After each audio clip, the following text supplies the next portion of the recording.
I'm Randy Thurston. I'm the host of Talk on the Riverwalk, and we're really excited. This is our first show today, and Talk on the Riverwalk is an exclusive for PuebloRiverwalk.com. And it's our way of really communicating with the community in a way of internet, of websites, to where people can get informed at their own convenience in connecting. My first guest here is Jerry Pacheco. He's the Executive Director for the Urban Renewal District. It's a newly appointed position that you have, Jerry. Jerry's been in government and planning for the last 21 years. And what's really exciting about Jerry is he's homegrown here in Pueblo. And on that note, Jerry, I want to again welcome you to the show. First of all, Randy, thank you for having me here. Yeah, I am a Pueblo native, homegrown. I left the community to pursue higher education. I specialize in urban planning and local government affairs and governmental management. As a Pueblo kid, sometimes it's helpful to leave the community for a period of time, get some other experiences, and then when you come back, you actually appreciate the community a little bit more sometimes. And so in my new position as Director of the Urban Renewal Authority here, we play a role with the expansion of the Riverwalk, the management of the Riverwalk. We also oversee the operations and management of the Convention Center. And probably the biggest thing that we have going on right now is the state of Colorado approved regional tourism project. As part of that project, we're going to be expanding the Convention Center, we're going to be extending the Riverwalk, we're going to be partnering with professional bull riders. As part of partnering with that professional bull riders, we're going to bring in a world-class training facility for those bull riders. So all the bull riders around the world that are wanting to compete on the PBR competitive circuit will come here to Pueblo to train, to rehabilitate themselves and get that experience. Well, your timing, Jerry, I think is just phenomenal because of what's happening here in the Riverwalk, what's happening in Pueblo. The expansion with the RTA, everything that's taking place is bringing us to the point now that we have nothing but just extreme potential. You know, communities are assessed oftentimes by the health of their downtown. And you know, you certainly can share experiences of what this area looked like before the Riverwalk was built and the Convention Center was built. I don't have quite as many of those memories as you do, but I will tell you that the health of downtown Pueblo is outstanding. There are communities in the state that would love to have what we have. And you know, we see it every day, so maybe we don't appreciate it as much, but I will tell you, from my interaction with tourists and other business leaders from around the state, we have a gem here. We do. We continue to polish the gem, and we keep adding gems to this necklace of beauty here that we have in Pueblo. Well, Jerry, I share that same passion that we here in Pueblo have all the ingredients for the most extraordinary community anywhere. We just need to work on the chefs and work on the recipe, and that's the recipe that you're talking about here is priceless, especially with that partnership with the PBR. And I think the public would really like to know a little bit more of how those interact and what that means for this community with the RTA expansion, with partnership with the professional bull riders. Well, PBR, as part of this project, we had to have a unique facet to it, okay? Because the State of Colorado Economic Development Commission was charged by the state legislature to approve a handful of projects in the state. Denver has an RTA, Colorado Springs has an RTA, RRTA. But all of those projects had to have unique pieces that would bring folks from outside the state to the area. And the perfect fit that we found was in this partnership with the professional bull riders. Because bringing their training facility here, right now they currently train in Texas, they currently train in Florida, they do some other training throughout the United States. What they wanted to do is consolidate their training activities in one spot. And so in working with them, we will bring that training program here to Pueblo. That means an Australian bull rider comes to Pueblo to train. An Argentinian bull rider comes to Pueblo. Right. Kids from the plains of Oklahoma come here. So that international aspect and that national aspect was something that the State Economic Development Commission really tied onto and embraced and thought was unique as part of this project. So that's where that partnership was formed. Absolutely. In meeting the state requirements in receiving that recreational tax Right. from the state level. What it is the state of Colorado allows us to retain a portion of the state sales tax that's generated here in Pueblo. For tourism. It's for this project, to help pay for the infrastructure for this project. If it were not for this grant, this award, that same sales tax would leave Pueblo and go to Denver and just drop into the state general fund. So it's not an increase in taxes to the city. It just allows this diversion of those taxes to stay here in Pueblo as opposed to being dropped into the state of Colorado general fund and spent in Denver or other parts of the state. Jerry, on an annual basis, what kind of tax revenue are we going to benefit from on the state level? The project is authorized between 30 to 50 years, depending. We have a fixed cap, and that fixed cap is $35.7 million. We're estimating now that we'll receive that revenue in about 22 years, over the life of 22 years. It's on an annual basis. As the state collects the tax over the calendar year, they figure out what that incremental growth is and then share it back to Pueblo. That's great.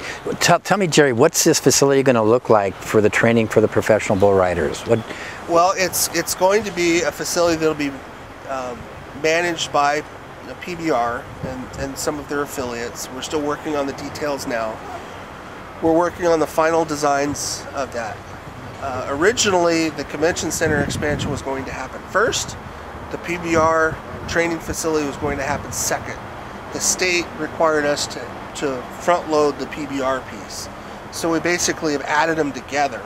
And so the convention center will be expanded and the PBR piece will be constructed. We're working with PBR's design teams. They had folks in from Florida 2 days ago that we met with on talking about the final designs and their needs, and it's a pretty complicated and involved process with specialists that deal with specific sports training, and just the medical sciences involved just blow me away. Custom designed equipment, first of its kind.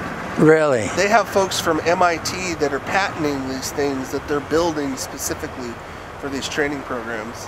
Well, I've always had a great deal of excitement with the professional bull riders just being their world headquarters. It gives us great exposure for the world. I mean, it's Absolutely. something that when people are involved with the bull riding, they know Pueblo, Colorado is the world headquarters. Now this piece here is going to even have a higher level of excitement and exposure. How do you see the exposure with the training? Is it going to be open to the public? Is it going to be something that the citizens of Pueblo will be interactive with? Well, you got to understand, these athletes are coming here to train specifically. But the way the facility will be designed and marketed, there'll be lots of windows and things for folks to see in. We're also talking about doing some other enhancements for visitors that come here. We have a tremendous amount of visitors that come to Pueblo or are driving through. They know PBR's here. They come to their corporate headquarters, but the only thing that they can interact with is the bronze bull rider statue. Right. There's not too much of interaction there. So as part of that, we're going to try to do more to play on that, and so people will have more of a fan experience in PBR, and so that's all evolving. I mean, this thing is on a day-to-day or a weekly basis. We're exploring new ideas how to make it a little bit better. I mean, it's already gotten to be a very successful project. The million-dollar question, Jerry, when's it going to get started and when will it be finished? We'll be starting demolition work this summer.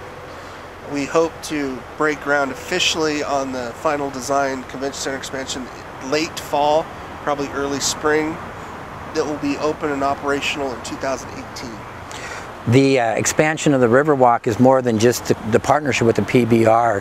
What type of increased activity with conventions are you expecting with this the expansion, Jerry? Well, as part of the final design, we don't know exactly how much space. We only have so many dollars, and as part of those dollars have to pay for the training facility piece of it and the expansion of the convention center. So we haven't been able to wrap up final revenue projections because we don't know operationally what the final space layout is going to be. So as part of that, management that the Urban Renewal oversees, once we come up with a final design and start looking at future budget years, we'll develop a program and a marketing program and then a revenue program to make it sure it's successful. Well, there's other projects here in this community with Urban Renewal. Give us some insight and enlighten us with what are some other projects that you're looking at? Well, you know, the Urban Renewal Authority is responsible for management of the Pueblo Convention Center. We're also responsible for executing this regional tourism project with PBR. There's 9 other urban renewal project areas in the city where we operate. Probably the biggest thing that the public would see right now is the Dillon Flyover project on the north side of the city. It's a public roadway project, a $13 million project to connect the west side of North I-25 to the east side of North I-25 in the commercial district. That project will help facilitate commercial growth there on the north side. That's one big project. The Pueblo south side, you may have driven down Lake Avenue and noticed we've redone the street. There's a new fire station down there. That's another urban renewal project in partnership with the city. We're doing things all over town. Little things and some big things. Urban renewal in a specific geographic area can only exist for 25 years. And we're about halfway through the time clock on several of our districts. So coming on board, I told the board that hired me that I don't sit on my hands. I have to be constantly moving and hustling to get business to come here. Job recruitment is something that we're now diving into. Not job recruitment that would compete with the Pueblo Economic Development Corporation, but in partnership with them when they want us to partner. Right. But also on the other non-primary job side, because Pedco, their mission is to bring primary jobs. Well, the new Pueblo Walmart Marketplace on Pueblo's south side, they hired 100 people. So if we can help small business, commercial retail to come here to Pueblo, those are still jobs. Well, you know, Jerry, every community around the country right now has one goal, and that is acquiring jobs, acquiring companies coming in, generating sales tax through tourism coming in, people spending money. And the fact that we have what we have going on here in Pueblo is exciting, and you need to know how excited I am with you being the new executive director, because you bring that passion, you bring this excitement, you bring the knowledge. You were involved with Parker when Parker had their big growth expansion. And right now we have the advantage of growing with the knowledge of some of the communities that have made mistakes in the past of how to grow responsibly, how to grow to where we're the most effective with our infrastructure needs, everything along those lines. But the bottom line is we have to be attractive to businesses and companies to want to come here. With your experiences, what are some of the things that we could do better as a community to be that magnet for companies wanting to come here? Creating a regulatory environment that doesn't stifle growth. That's probably the biggest key, and you hear it from time to time. Red tape. Red tape. Bureaucracy. Developers are not the bad guy. You know, everybody says, oh, those big bad developers, they make millions and millions and millions of dollars. Well, they're businesses. They're no different than any small business or a big business. But if you want them to come to your community, you need to create an environment that is conducive or business friendly. It's kind of like Peanuts, where Lucy sets up the football and Charlie Brown gets ready to kick it and she moves it. She moves the ball, yes. Some of the complaints that you will hear, and this is government nationwide, is that they come to try to do a project and that, oh, we forgot to tell you this, or oh, well, you can't do that. You know, and just trying to create an environment where the regulators work with the business to make sure that it happens. Because the last thing we want is they come here, they talk to our locals, our building folks, our planning folks, and utility folks, and say, well, you know, we really can't do that, or you can't do this, and then they throw up their hands and say, well, I'll just go somewhere else. Well, you know, there's always been this conversation, if the bureaucratic side was paid a commission based on results, maybe there would be a different level of cooperation, because bottom line is the bureaucratic part of it needs to be seeing the impact, the negative impact it has when it throws those walls up. That really is just a bureaucratic way of looking at things, not a business way of looking at things. What can we do as a community to really facilitate that we are business friendly, that our regulations are not stifling? Well, you know, bureaucracy is oftentimes used as a bad word. I've been in bureaucracy for most of my professional life. But I will tell you, it's just making sure that our bureaucrats and local regulators who have an important job, you know, they're there to protect the public from shoddy building design to inadequate sewer or utility designs, things like that. They have an important job to do. I don't want to make this sound like we're bashing our bureaucrats and our regulators. But it's making sure that they understand all regulation has flexibility. There's always a design solution that achieves the goal, protecting the public, but allowing the business to be built. Right. And that requires professional staff, and it requires a climate and a culture of collaboration. It's hard to achieve, but I think we can do that. We've done it in the past. But that's really what's critically important. You know, when people come here, they say, wow, you know, Pueblo wants us here. Well, and the community of Pueblo wants to have the activity. They want to have the jobs coming in. You know, one of the negative things that have happened in Pueblo's past is our kids graduate from high school and they leave. And you know, parents want their kids here, grandparents want their grandkids here. So the more jobs we can create, the more opportunities we can do, the more opportunity for our families to stay intact here. Absolutely. I was one of those kids. I had to leave, but I came back. But I have children, so I want to make sure, I want my kids to grow up here. Pueblo's a great place. But we need to provide jobs. It's kind of like an investment portfolio. Diversify, right? Diversify, diversify, diversify. We have a program, a very good program to attract primary jobs. It's up to the Urban Renewal Authority and the city to look at those other non-primary jobs and what can we do to provide jobs on that full spectrum of pay ranges, from the high tech to even that Walmart marketplace. It's right. A local neighborhood Perfect. Marketplace that will employ people that live in that neighborhood. There's nothing wrong with that. Jobs are jobs. We shouldn't be picking and choosing. Well, like you said, it's diversity of jobs. So, you know, whether it's retail, whether it's manufacturing, whether it's industrial, whatever it is, we need to be open to see what we can attract. You know, we get bashed a lot about crime and unemployment, but the reality is every community out there has crime and unemployment. Yes, it does. Most communities don't have all the great assets that we have, so what should we be talking about in the media? What should we as the community be talking about that really gets that excitement, that people will have an awareness of who we really are as a community? Well, it all boils down to vision and understanding who we are and what we do well. And showing, we don't have to show ourselves, we have to show the world, the rest of the state. You know, we are a old freestanding city. We have a deep industrial heritage. But we have an airport, we're a full service city, we have a riverwalk, we have all these other things that these other cities would die for. Right. And we have a great quality of life.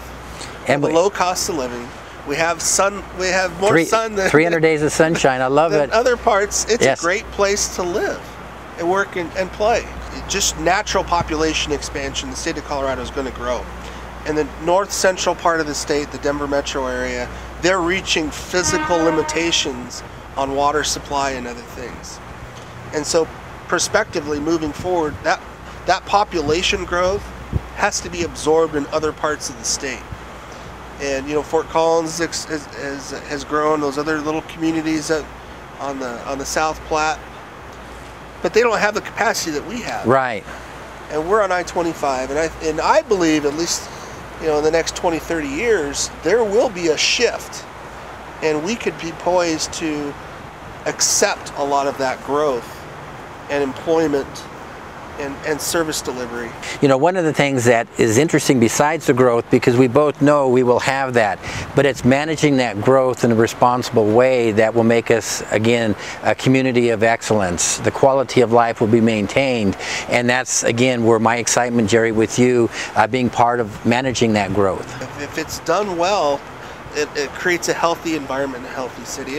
And we've learned, you know what, the only good thing that has come as part of the economic downturn of the CF&I, when the CF&I did the closure in the 1980s, and it was very, very painful.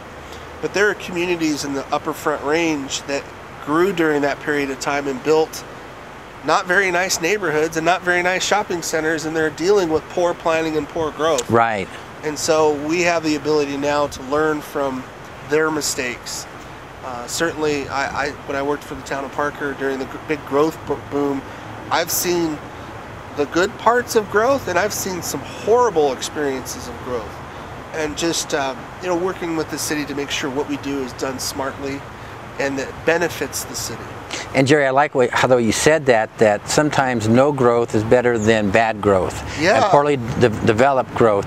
So the fact that we have all these resources and the right leadership in place with making sure as we are growing, which we will, that it's done to a way that we as the citizens of Pueblo can sit there and be very, very prideful. The role of government is to provide protection and the public services, and when you grow poorly, it strains that system, that service delivery.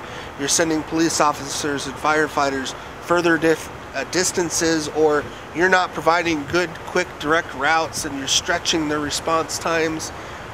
Even our water and sewer utilities, it has to be done smartly. And again, being done smartly will benefit us for decades in the future. Yes, here. Jerry, give us one insight of a secret or something that would be a benefit for the people that will be watching this, that they can get an aha moment from. I would just say that we're exploring new programs. The state is enrolling some potential programs. One of those programs is called Jump Start.